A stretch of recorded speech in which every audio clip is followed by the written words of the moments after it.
Siamo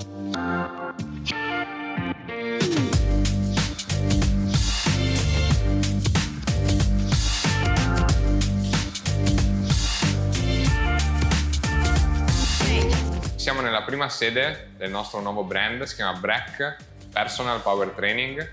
È un allenamento di gruppo fatto ad alta intensità all'interno di una stanza immersiva. L'idea è nata da diversi viaggi intorno al mondo che abbiamo fatto, io e i miei 2 o 3 soci, per provare format di allenamento. Abbiamo cercato di trovare una soluzione che condensasse diverse opzioni che fossero utili per rompere gli schemi, diciamo break the rules, rompere gli schemi di quello che è il fitness tradizionale.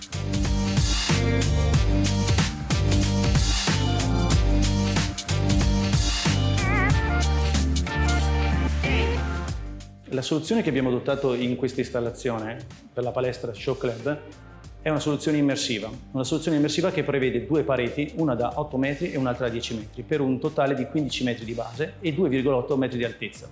Questa situazione immersiva è stata realizzata con ben 5 proiettori Canon, 2 nella parte corta e 3 nella parte lunga.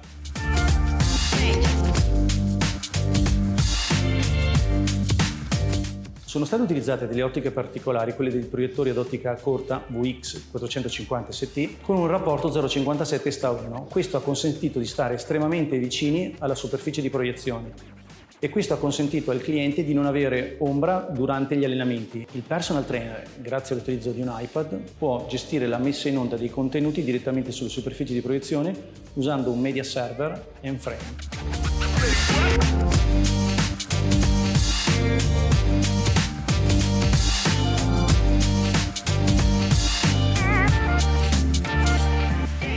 La scelta della sala immersiva un po' è legata a creare un'atmosfera che possa essere più adeguata a quelle che sono le scelte d'acquisto dei giovani moderni, i cosiddetti millennials. I primi feedback sono sicuramente interessanti e positivi.